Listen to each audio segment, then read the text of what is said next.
নমস্কার সুপ্রিয় দর্শক, আবহাওয়াজনিত সমস্যার কারণে বাংলায় পাঞ্জাব আলুর বীজ আসতে দেরি হচ্ছে, যার ফলে চাহিদার তুলনায় যোগানে ঘাটতি হতে দেখা যাচ্ছে। এমনিতে সরাসরি জলন্ধর থেকে পশ্চিমবঙ্গে আলু বীজের গাড়ি ঢুকতে যা সময় লাগে, বর্তমানে কুয়াশাজনিত কারণে তার চেয়ে বেশি সময় লেগে যাচ্ছে। ফলে অসুবিধায় পড়তে হচ্ছে বাংলার কৃষকদের।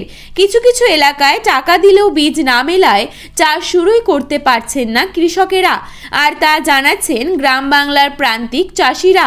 আজ ঘাটালে জ্যোতি আলুর বীজের দাম রয়েছে 2550 থেকে 2800 টাকা। পোখরাজ আলুর বিভিন্ন কোয়ালিটির বীজের দাম ঘাটালে রয়েছে 2000 টাকার মধ্যে। চন্দ্রকোনা টাউনে আজকের দিনে জ্যোতি আলুর বীজের দাম রয়েছে 2450 থেকে 2700 টাকা। কিছু কিছু জায়গায় চড়া দামে আলু বিক্রি হবার খবর পাওয়া যাচ্ছে।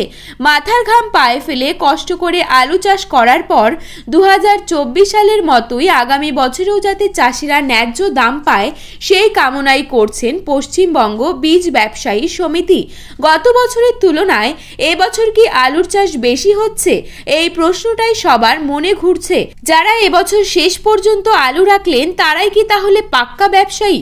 2025 সালে আলুর বাজার যথেষ্ট উদ্বেগজনক হতে চলেছে, কারণ গত কয় বছরে আলু চাষ করে লস হবার পর অনেকেই আলু চাষ থেকে মুখ ঘুরিয়ে নিয়েছেন। আর 2024 সালে লাভের মুখ দেখার পর অনেকেই নতুন করে আলু চাষ শুরু করার অক্সিজেন পেয়ে গেছেন। সেই জন্যই এবছর চাষের পরিমাণ বেশি হতে চলেছে। তাই 2025 সালে চাহিদার তুলনায় যোগান বেশি হয়ে গেলে তবে কিন্তু আলুর দাম নিম্নমুখী লক্ষ্য করা যেতে পারে। এসব চিন্তা সকলের মনে ঘুরপাক খাচ্ছেন।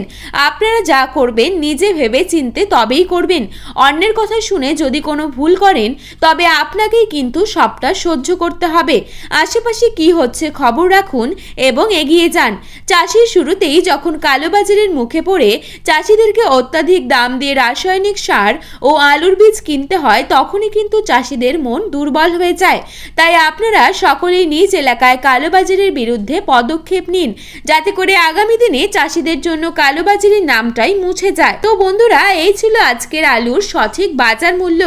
আপনারা যদি প্রতিদিনই এরকমই আলুর বাজার দর সবার প্রথমেই পেতে চান, তাহলে অবশ্যই আমাদের চ্যানেলটিকে সাবস্ক্রাইব করে পাশে থাকা বেল আইকনটিকে প্রেস করে রাখবেন।